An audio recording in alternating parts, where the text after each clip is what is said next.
एक संत थे शरीर बाबा जी महाराज।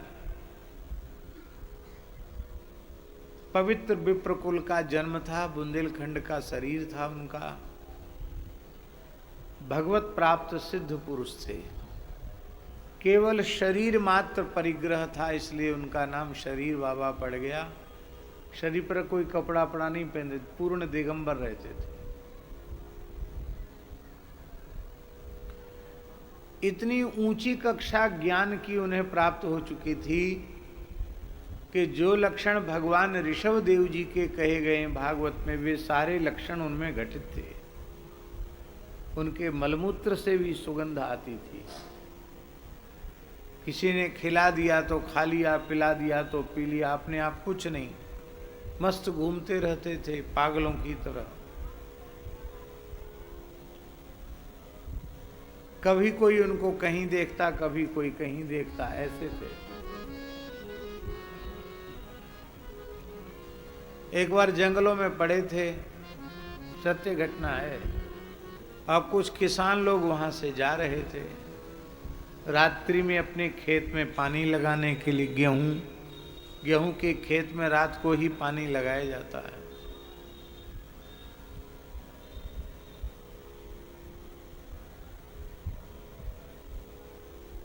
तो उन्होंने देखा कि भयंकर ठंड है, बाबा ठंड में नंग धड़ंग पड़े हैं। तो उनको शरीर को बचाने की स्थिति से, विचार से लकड़ियां इकट्ठी करके वहां थोड़ी अग्नि जला दी कि अग्नि के सहारे उनके शरीर में थोड़ी गर्मी पहुंचती रहे। और जब पानी लगाकर सवेरे वहां से लौटे तो क्या देखा कि बाबा के दोनों पैर आग में। वो आग में है नहीं, प्रज्वलित अग्नि में दोनों पैर हड्डी तक जलकर खाक हो चुके हैं। घुटने तक पांव जल गए, पूरी तरह जल गए। और धूना चैतन्य है। उन्होंने कहा बाबा तुम्हारे पैर जल गए।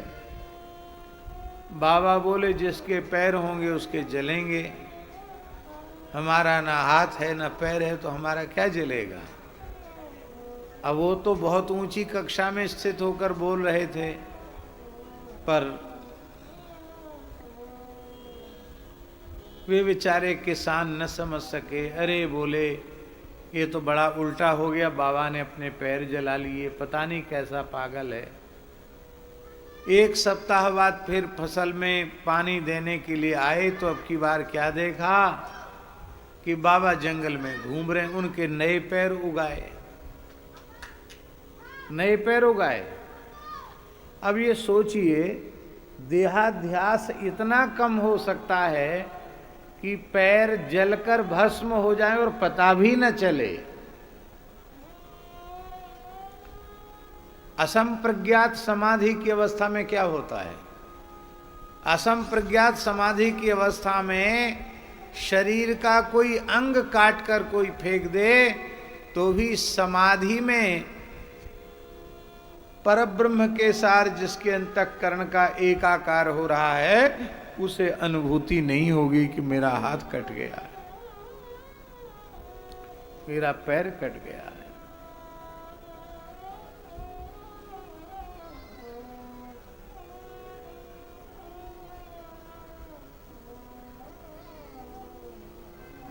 शरीर को सुख दुख की अनुभूति तब होती है जब अंतःकरण की वृत्ति शरीर के साथ एकीकृत होती है।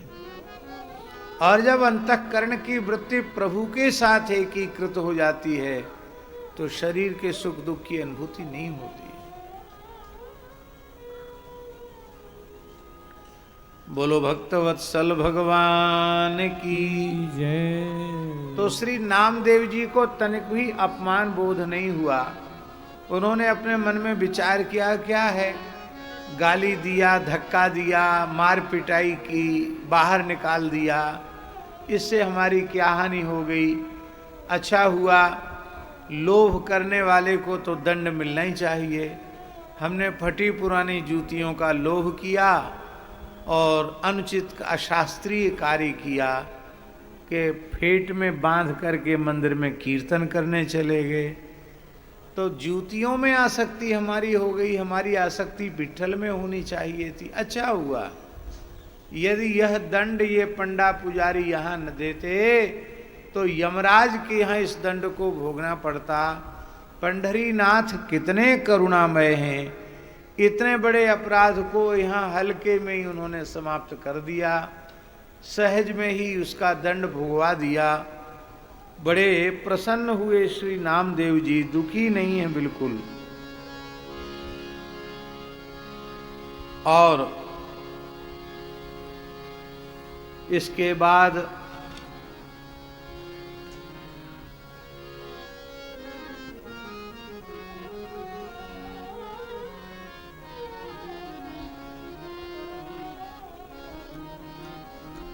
आप मंदिर के पिछवाड़े जाकर बैठ गए और बोले भगवान तो सर्वगत सर्वरूप सर्वमय हैं, कीर्तन का नियम कहीं भी पूरा कर लेना। वहीं बैठकर कीर्तन करने लगे। लेकिन एक बात से नामदेव जी के मन में बड़ी भारी पीड़ा हुई। नामदेव जी के मन में आया कि इन पंडे पुजारियों ने कह दिया खबरदार, अब द्वारा मंदिर में पांव मत रखना, आना मत द्वारा यहां। तो मैं तो प्रभु का दर्शन का लालची हूं, बिना प्रभु दर्शन के मुझसे कैसे रहा जाएगा, मैं कैसे जीवित रहूंगा। मैं प्रभु दर्शन से वंचित हो गया, इसका विरह आपको हो गया। और वे रुदन करने लगे। प्रियादासी वर्णन कर रहे हैं, बैठे पीछे वारे जाई कि निजू उचित या। बैठे पीछे वारे जाई कि निजू उचित या। लीनी जो लगाए चोट मेरे मन भाई। लीनी जो लगाए चोट मेरे मन भाई। कान दे के सुनो अब चाहत ना और कछु। कान दे के सुनो अब चाहत ना और कछु। ठोर मोको यही नीत निम पद गाई। कठोर मोको यही नीत निम पद गाइए। सुनत ही आन करी करुणा विकल भय। सुनत ही आन करी करुणा विकल भय। फेर्यो द्वार इत गई मंदिर फिराई। हाँ फेर्यो द्वार मिट गई मंदिर फिराई। वे सोती मोती आवसी उतर गई। जेतिक वे सोती मोती आवसी उतरी गई। भई ये प्रीति गए पाँव सुखदाई। हाँ माघई ही प्रीति कहे पाव सुखदाई। नामदेव जी मंदिर के पिछवाड़े जाकर बैठ गए और मन में विचार करने लगे कि हमारे साथ जो कुछ हुआ ये दुर्व्यवहार नहीं है, यही उचित था, ठीक ही हुआ मेरे साथ। जो लीनी जो लगाए चोट, जो हमको पिटाई की, तो मेरे मन भाई है, मुझे बहुत अच्छा लगा, ठीक ही हुआ मेरे साथ। लेकिन भैया, हे पंडा पुजारियों, एक बात ध्यान दे करके सुन लो। क्या? वो बात यही है कि अब हम नित्य यहीं बैठ करके पदगान करेंगे। मंदिर में तो आपने मना कर दिया कि मंदिर में मत आना, हम नहीं आवेंगे, पर यहाँ बैठकर पदगान करें। पर प्रार्थना यह है कि यहाँ से भी मत हटा देना। मंदिर के पिछवाड़े बैठ कर के हम पदगान करते हैं, यहाँ से मत हटा देना, ऐसा होता है। परम पूज्य गीता वाटिका गोरखपुर के श्री राधा बाबा, उन श्री राधा बाबा के एक परिकर, पूज्य भाई जी के परिकर श्री नारायण भैया जी थे। हमारे प्रति उनका बड़ा स्नेह था। राजस्थान के बड़े पवित्र विप्रकुल में उनका जन्म था और ज्योतिष के बहुत अच्छे विद्वान थे, भगवत भक्त तो थे ही। तो श्री राधा बाबा ने षोडश गीत का कोई अनुष्ठान उनको वृंदावन के लिए बताया था कि वहाँ रहकर आपको करना है और बिहारी जी के मंदिर में बैठकर करना है। अब बिहारी जी के मंदिर में तो भीड़ रहती है।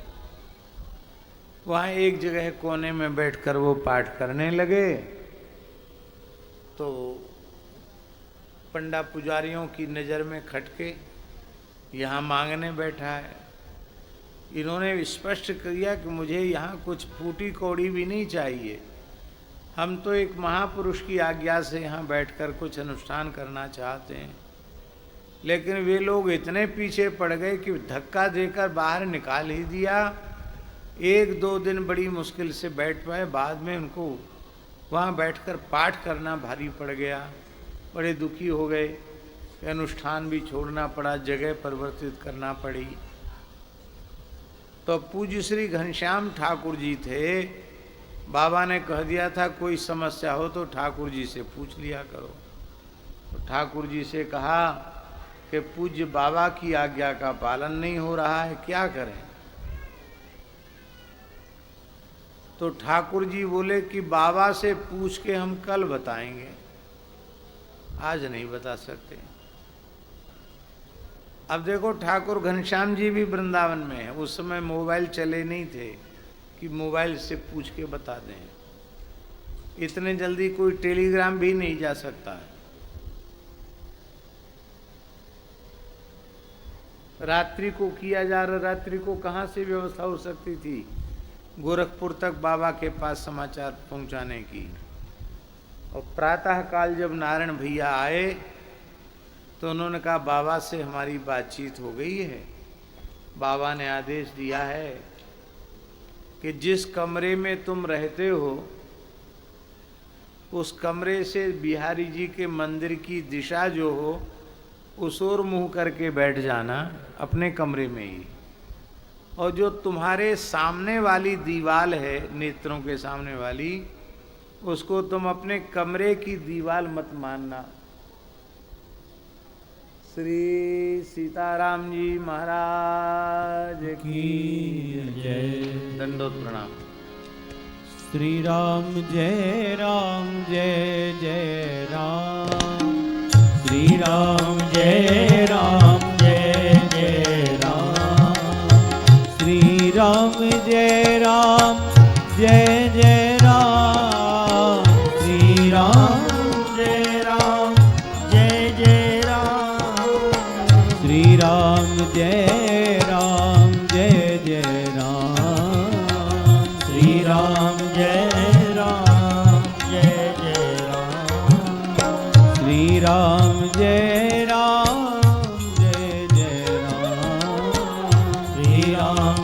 राम जय जय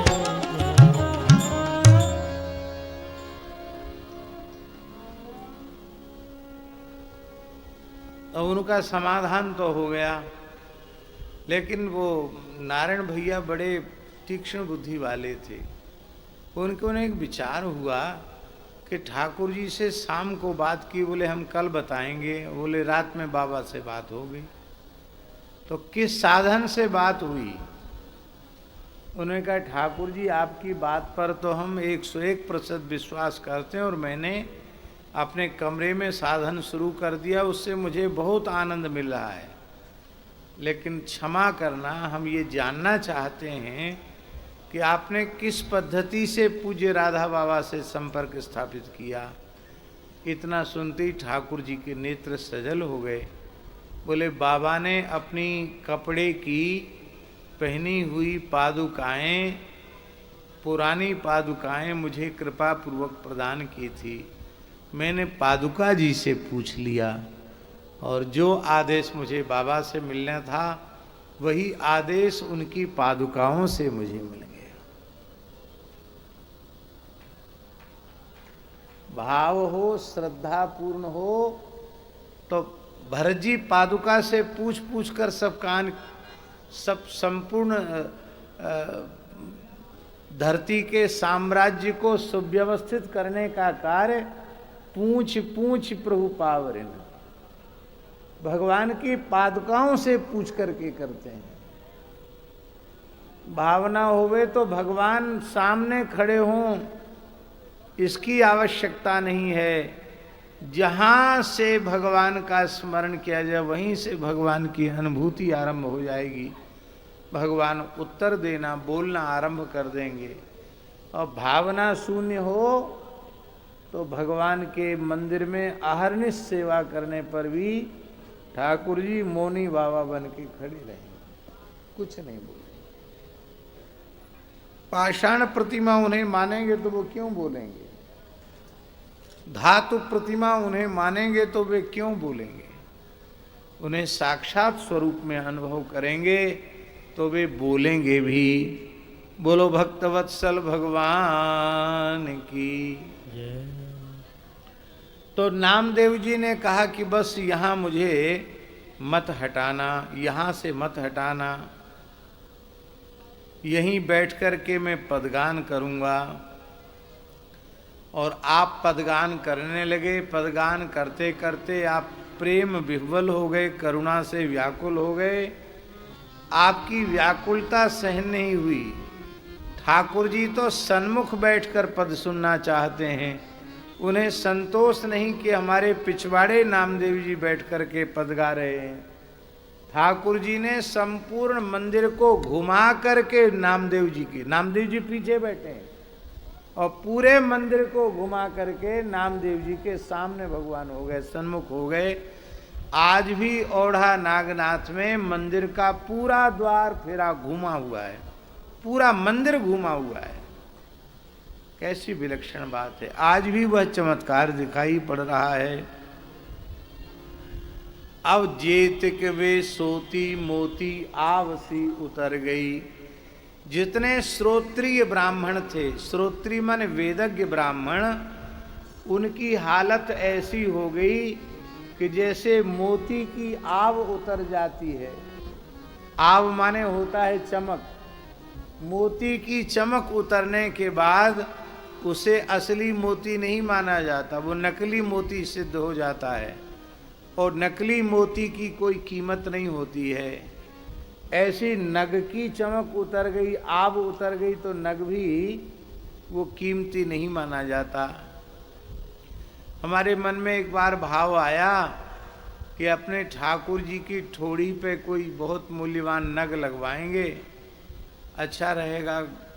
किशोरी जी के गौर मुखार बिंद पर और नीलम बहुत अच्छा रहेगा, और ठाकुर जी के पुखराज बहुत अच्छा रहेगा। ऐसा मन में भाव आया। एक सज्जन, पता नहीं कैसे उनको पता चल गया, वो हमारी भावना को समझ गए और समझ करके उन्होंने हठ पूर्वक हमको रत्न दिए। बोले ये नीलम है, बहुत ऊंची क्वालिटी का नीलम है, मोर के गले के जैसी कांति का नीलम है। हमने कहा इसकी न्योछा, अरे बोले न्योछावर मत पूछो, लाख करोड़ रुपया भी कुछ नहीं है इसके सामने। पर आपको तो ठाकुर जी के लिए चाहिए ना, हम ज्यादा नहीं,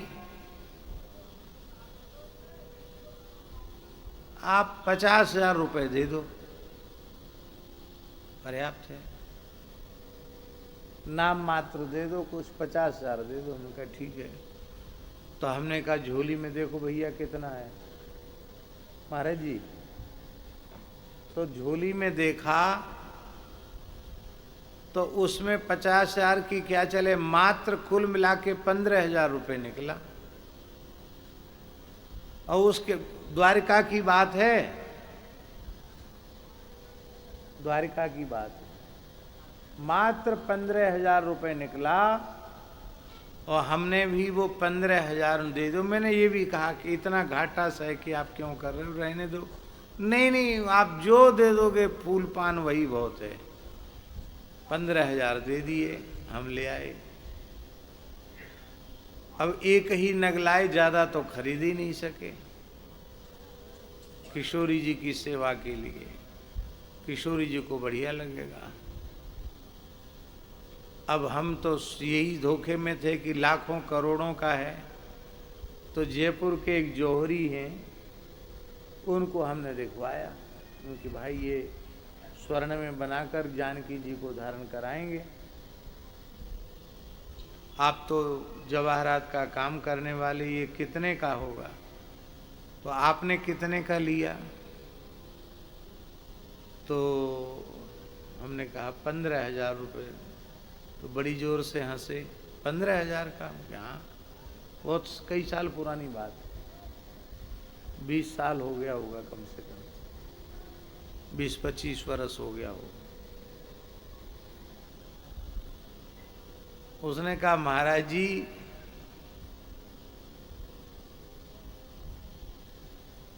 ₹1,500 में भी ये महंगा है।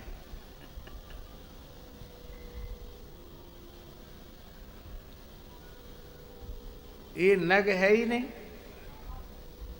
ये तो नग का कलर है, केवल नग नहीं है। थोड़े ही दिन बाद इसकी जो कांति है, चमक उतर जाएगी।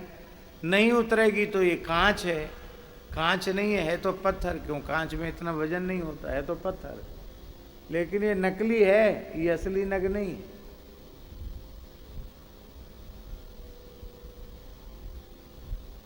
₹1,500 में भी महंगा है, लेकिन आप महात्मा हैं, बेचेंगे तो ₹1,500 हम आपको दे सकते हैं।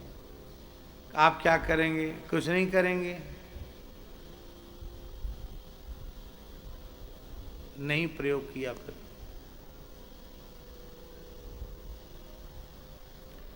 रत्न की चमक चली जाए तो वो रत्न उत्तम कोटि का रत्न नहीं है, वह कांच का टुकड़ा साबित हो जाएगा।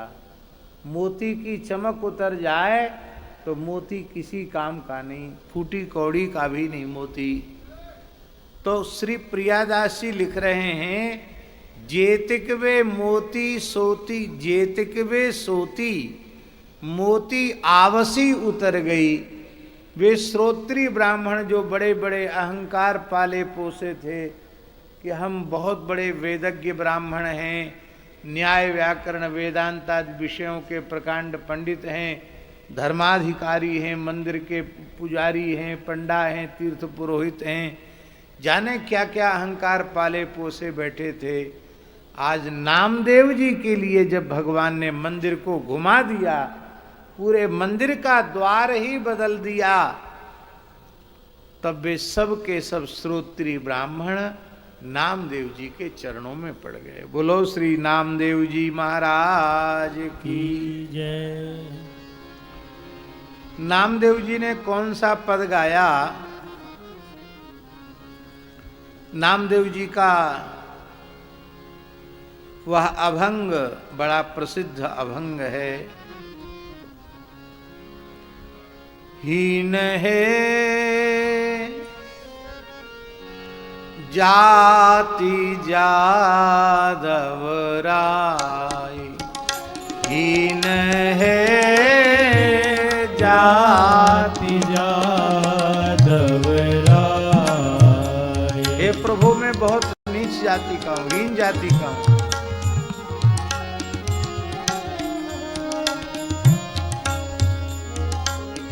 हीन है जाति यादव राय, हीन है जाति जादव राय।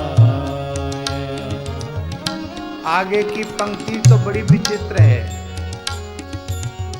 कली में नामा यहाँ काहे को पठाए, कली में नामा यहाँ काहे को पठाए। हीन है जाति मेरी यादव राय, हीन है जाति मेरी यादव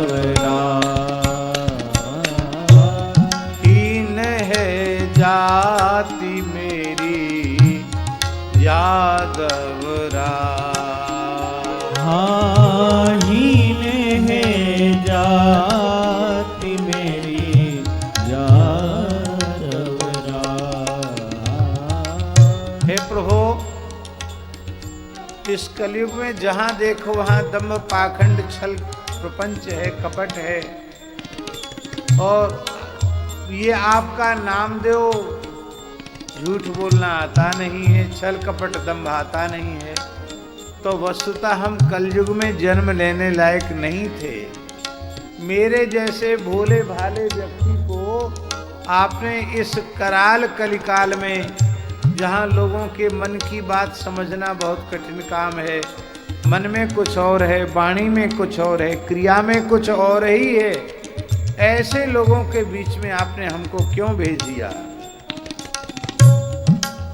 और भगवान, हमारा न रंग अच्छा, न रूप अच्छा, न संगीत का ज्ञान अच्छा, आप हमारी भक्ति पर क्यों प्रसन्न होंगे।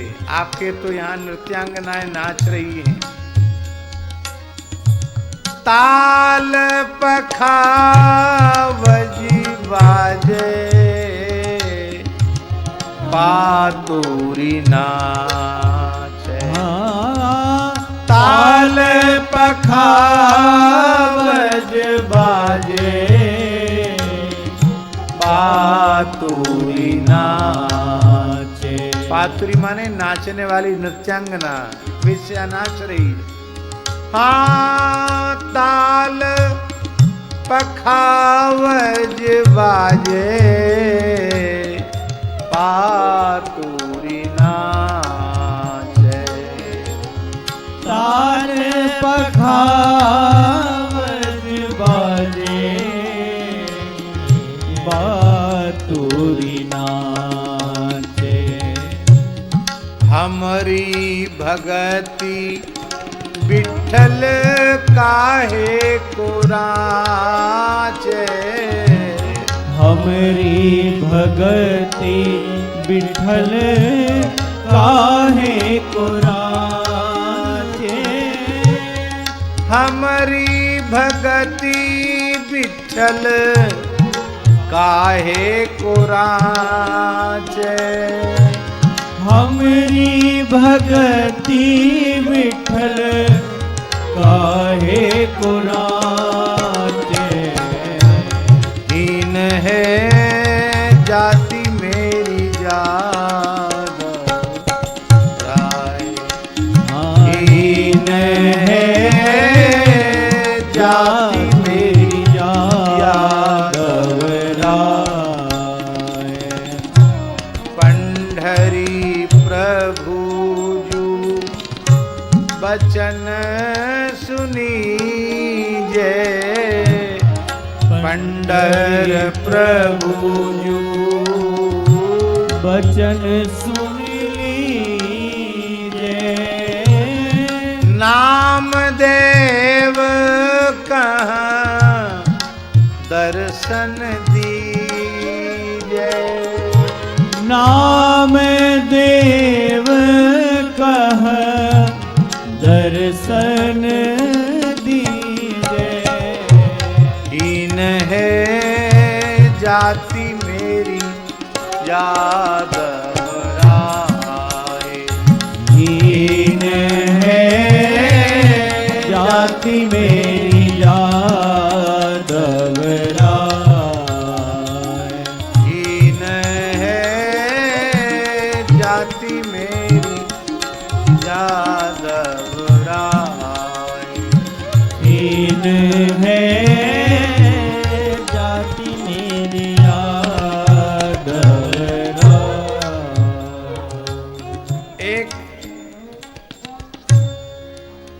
एक इतिहास और प्रसिद्ध है महाराज जी कि जिस समय नामदेव जी पद गा रहे थे उस समय सिद्ध संत सतगुरु श्री कबीरदास जी महाराज वहां प्रकट हो गए। कबीरदास जी का इस प्रकार का चरित्र खूब मिलता है। शरीर उनका काशी में रहता था और वे अपने भाव में दिव्य देह से संतों से मिलते जुलते विचरते रहते थे।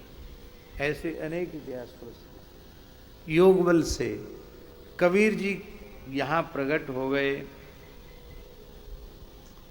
और दंडोत प्रणाम हुआ कबीरदास जी में और श्री नामदेव जी में। और दंडोत प्रणाम होके कबीरदास जी बोले कि भैया नामदेव चलो यहाँ से, हमारा तुम्हारा गुजारा नहीं है। तुम छिपा हो, हम जुलाहा हैं। यहाँ तो बड़े बड़े पंडितों का, बड़े बड़े विद्वानों का जय जयकार होगा, हमारा तुम्हारा यहाँ क्या है, कुछ नहीं है। कभी थे भगवान गरीब निवाज, अब तो लगता है अब तो इन लोगों का भगवान का भी अहंकार कुछ बढ़ गया है। तो ऐसा है, हम लोगों की गुजर बसर यहाँ नहीं है, चलो कहीं दूसरी जगह चलते हैं। तो श्री नामदेव जी ने नामा कांवरी ली लई उठाए। कबीरदास जी की बात सुनकर नामदेव जी ने अपनी कमरी उठा ली, चलने को प्रस्थित हो गए।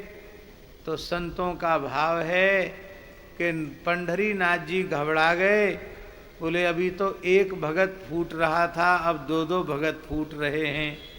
ये भक्त ही तो मेरे प्राण हैं, इनके बिना मैं कैसे रहूँगा। इसलिए प्रकट होकर के बोले कि आप भक्त ही प्यारे हैं, आप लोगों के बिना मैं एक क्षण नहीं रह सकता हूँ। परंतु इतने पर भी जब भगवान राजी न हुए, तब भक्त राजी न हुए, तो भगवान ने इनके देखते देखते मंदिर को घुमा दिया। भगवान की भक्त वत्सलता को देख करके श्री नामदेव जी और श्री कबीरदास जी दोनों भगवान के चरणों में पड़ गए।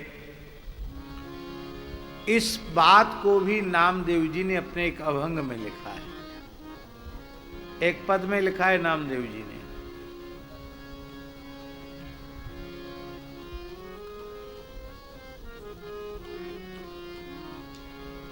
कबीरदास जी कह रहे हैं नामदेव जी से क्या, उठ भाई नामदेव परे भय जाई। उठी भाई नामदेव परे भय जाई।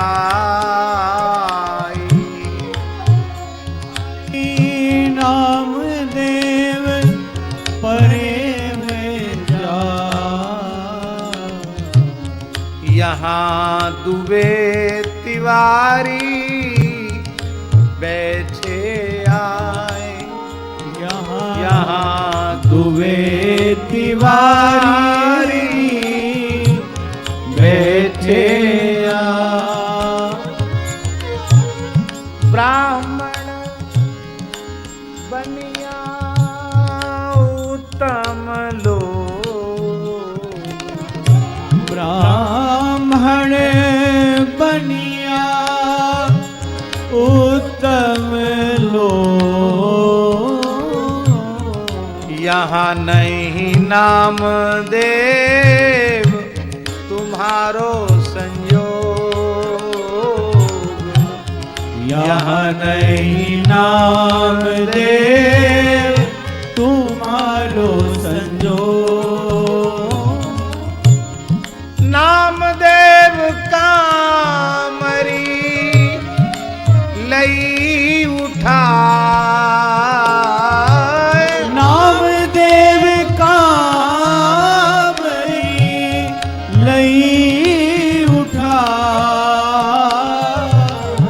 मंदिर पाछे बैठे जाए, मंदिर पाछे बैठे जा। पायन घूंघरू हाथनी ताल, पायन घुंघरू हाथ निकाल, नाम देव गावे गुण गोपाल, नाम देव गावे गुण गोपाल। मंदिर ऊपर ध्वजा फरहरे, मंदिर ऊपर ध्वजा फहरे, उलटी द्वार नामातन करे, उलटी द्वार नामातन परे। नामदेव जी के लिए मंदिर का द्वार उलट दिया, नामदेव जी को हृदय से लगा लिया। नामदेव हरि दर्शन पाए, नाम देव हरि दर्शन पाए, बाह पकड़ी ढिंगले बैठाए, बाह पकड़ ले ढिग बैठाए, दो हिली मिली एक भय, दो ही मिली एक भय। नामदेव जी और ठाकुर जी हिलमिल के एक हो गए। दो हिली मिली एक भय, दो ही एक भय। दास कबीर अचंभे रहे, दास कबीर अचंभे रहे, उठ भाई नामदेव परे हुए जाए, उठे भाई नाम देव परे हुए जा।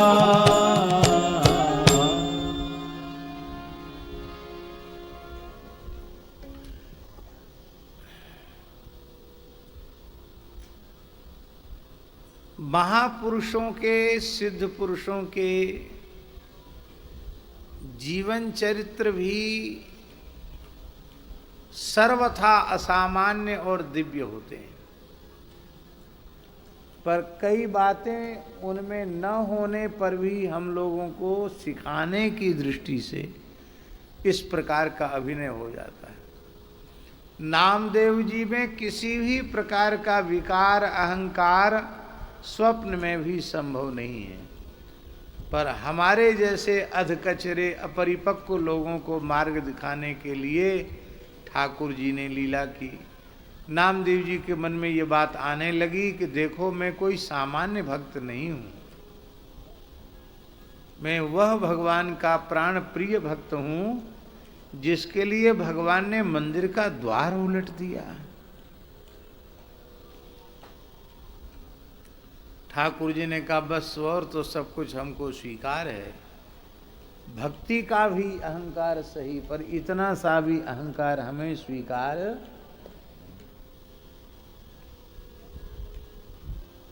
गोपियों के मन में आया अहंकार, तो भगवान रास के मध्य से अंतर्धान हो गए। प्रशमाय प्रसादाय तत्रैवांतर धीयत, वहीं भगवान अंतर्धान हो गए।